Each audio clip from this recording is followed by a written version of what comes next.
मी तुम्हाला एक मानसिकता सांगतो, फार गोड आहे. माझ्या एका मित्राने सांगितली होती. महाराष्ट्रीयन माणूस भगवंताला प्रसन्न केलं. भगवंताने विचारलं काय मागायचे ते माग. ते म्हणलं जमीन पाहिजे, जमीन दिली. कंपनी पाहिजे, कंपनी दिली. बायको पाहिजे, बायको दिली. आणि हे ज्याला कमवता येत नाही तेच मागतात बरं का भिकारी.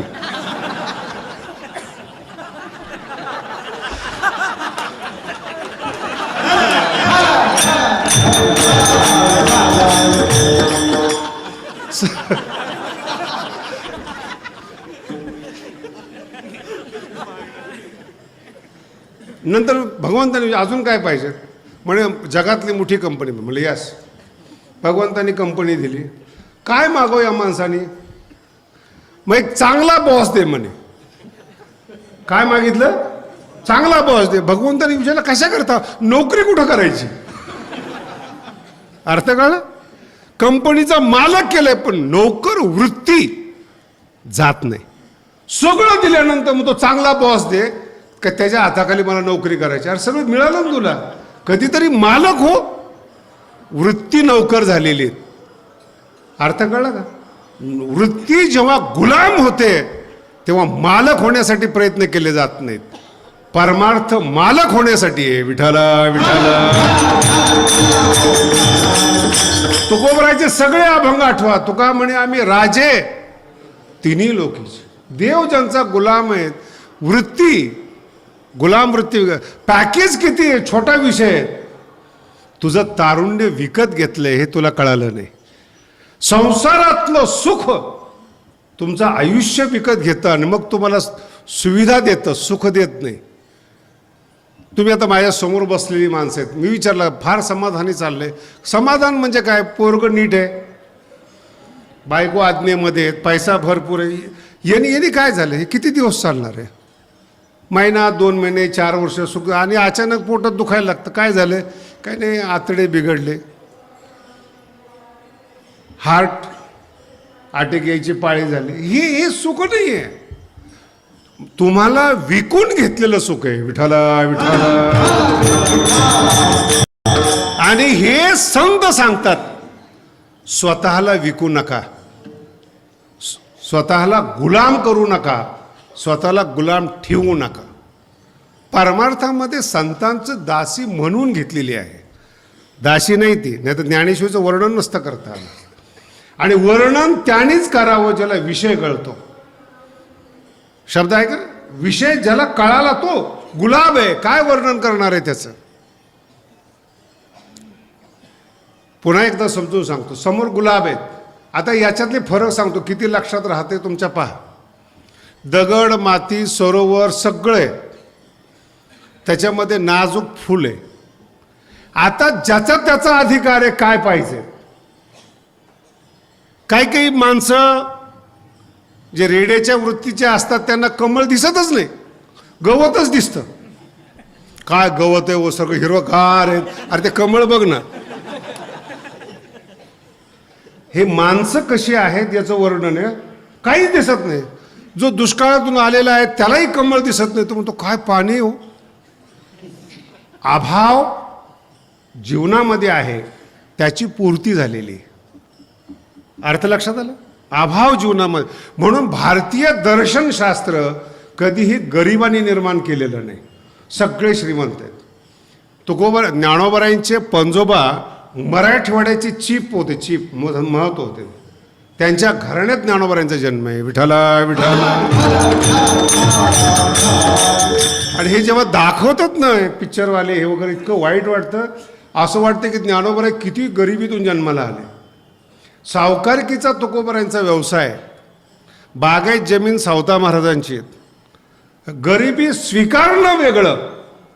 आणि स्वीकारली का जाते माहिती का, आनंदासाठी तुम्ही श्रीमंत होता.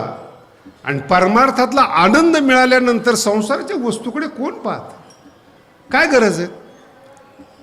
1,00,000 रुपये मिळाले, 10,000 सोडणार तुम्ही.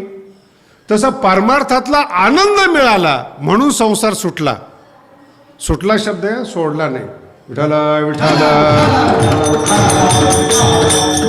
म्हणून अशी काही माणसं आहेत परमार्थामध्ये की ज्यांना ज्ञानेश्वरी दिसतच नाही.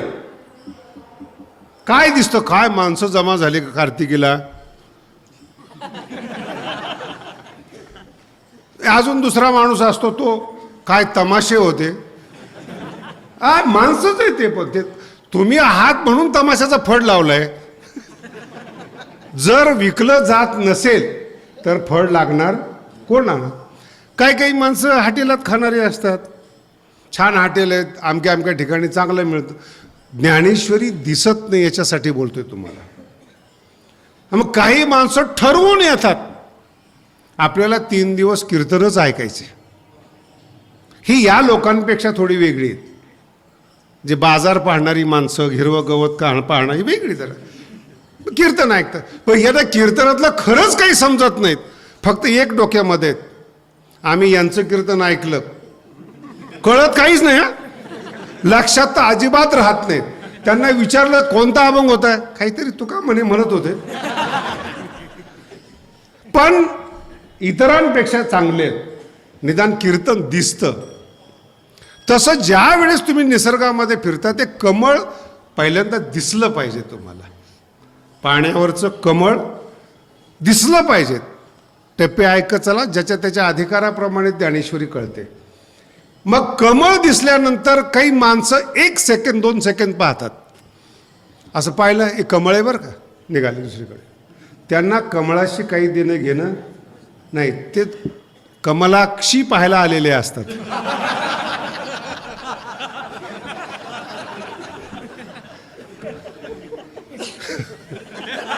पोरांना कळतो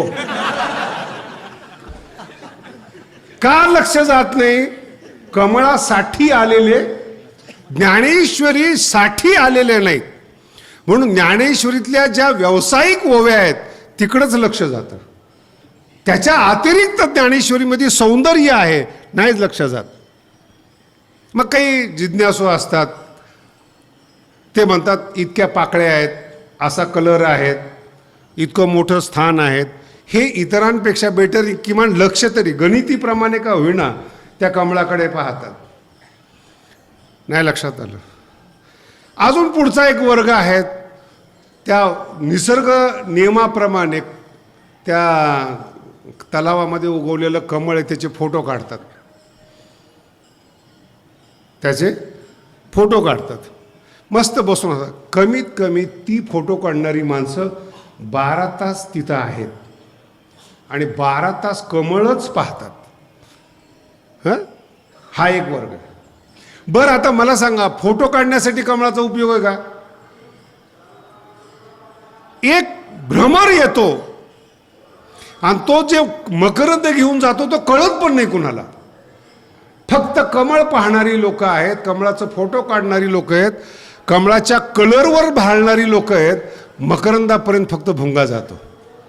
तशी माझी ज्ञानेश्वरी आहे.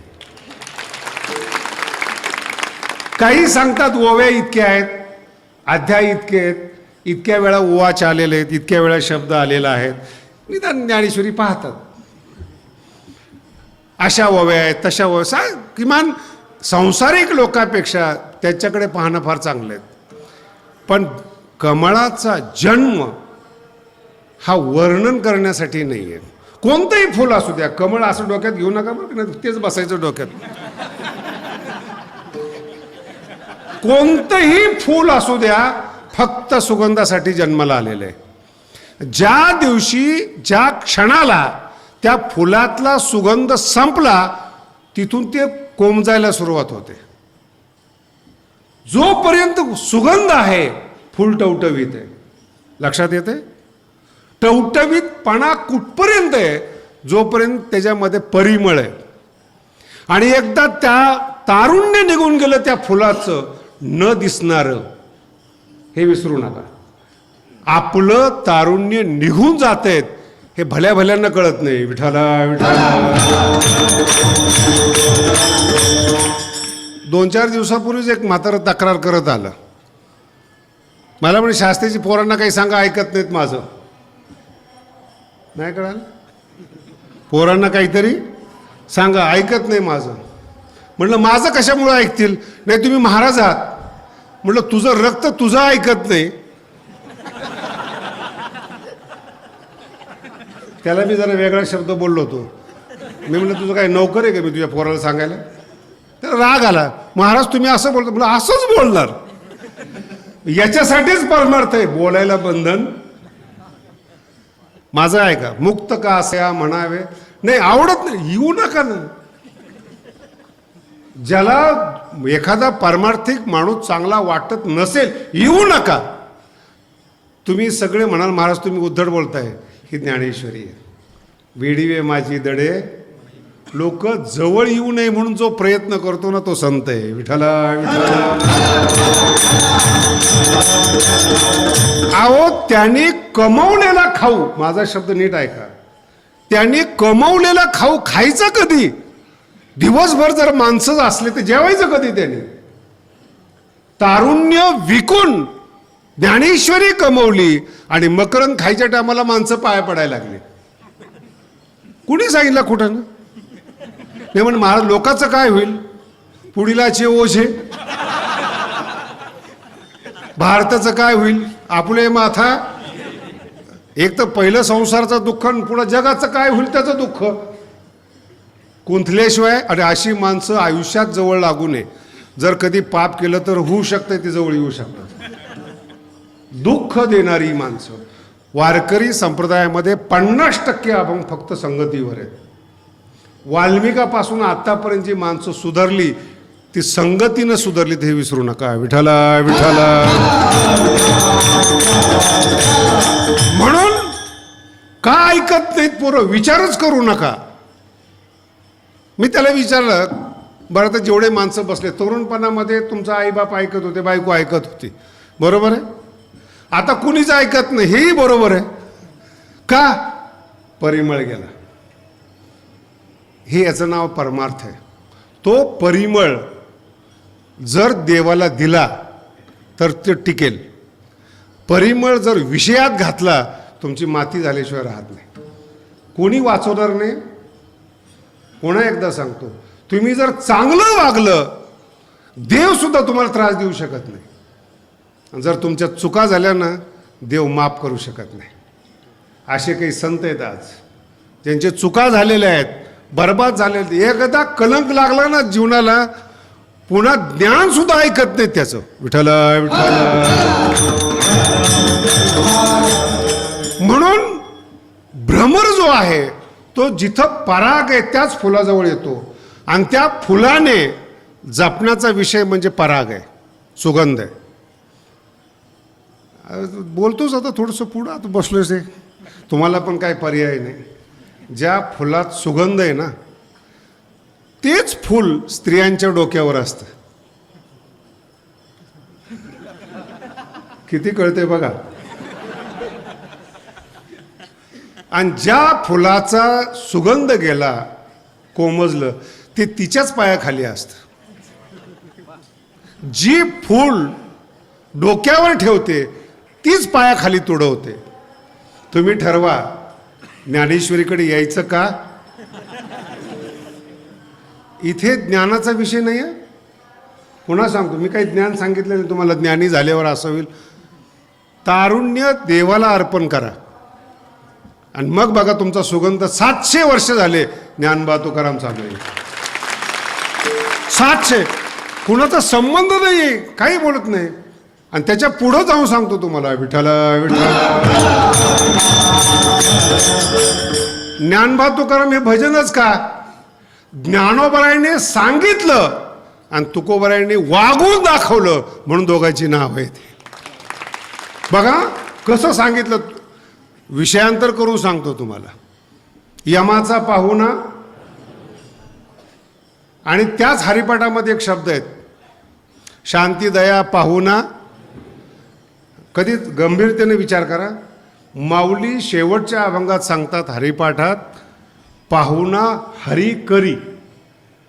पाहुणा कुणाला कर. हरीला पाहुणा कर. आणि तुकोबरायचा अभंग पाहुणे घराशी आजी आले.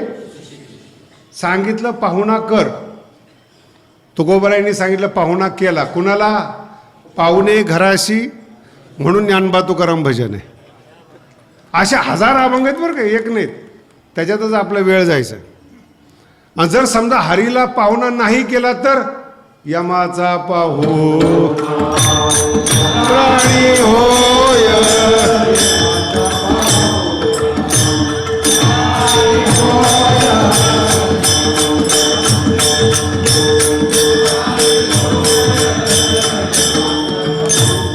तिथल्या तिथंच आहेत. अशी तुकोबरायांचा प्रत्येक अभंग, प्रत्येक शब्द हा आचरणातला आहे. आणि आचरण कसं करावं हे ज्ञानेश्वरीत सांगितलेलं आहे. म्हणून महाराष्ट्रात सुगंध जो आहे ज्ञानबा तुकारामचा. पण मला सांगा, किती लोक आपल्यावर आक्षेप घेतात? लिमिट आहे का? अंधश्रद्धा आहे, वारकरी कामाचे नाही, त्यांना कळत नाही, किती रोज वर्तमानपत्रामध्ये येतं. पण मला वाटत नाही अजून वारी कमी झाली म्हणून. आणि आता तर 75 नंतर फुकट. किती काही करा, काही फरक. त्याला निदान त्या लोकांना 2 दिवस का होईना आळंदीला यावंसं वाटतं. शब्द लक्षात ठेवा.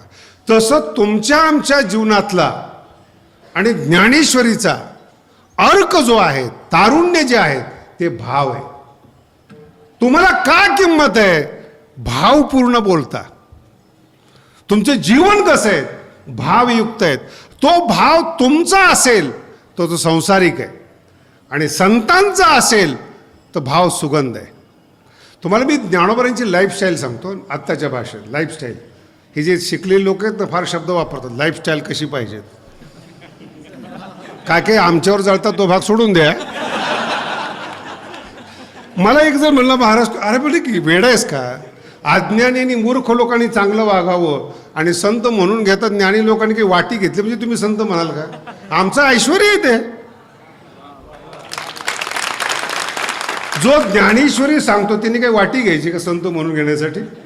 त्यांनी घरी असं गोंड्या खालीवर लावायच्या का? आणि पुन्हा सांगतो, माझा अनुभव सांगतो तुम्हाला. भगवान बाबांनी आयुष्यभर ज्ञानेश्वरीची सेवा केली.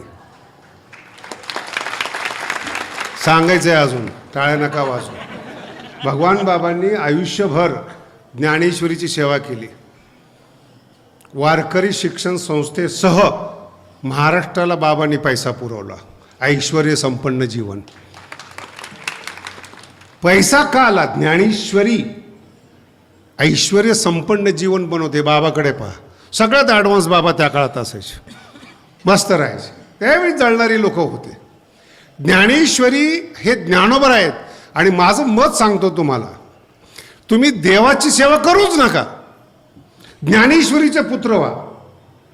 आणि मुलीच्या मुलाला आपल्या मुलापेक्षा जास्त जपावं लागतं.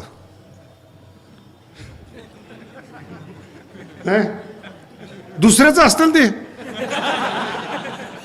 मुलीच्या मुलाला ज्ञानेश्वरीचा जो मुलगा असेल त्याला ज्ञानोबा राहायला आणि देवाला जपावंच लागतं, पर्यायच नाही त्याला. काय न ज्ञानोबराचे शिष्य व्हा, न विठ्ठलाचे व्हा, माऊलीचे व्हा, दोघंही जपतात, काहीच कमी पडू देत नाही, अडचणच येत नाही. ज्ञानोबराय रागवतील म्हणून देवाला सेवा करावी लागते.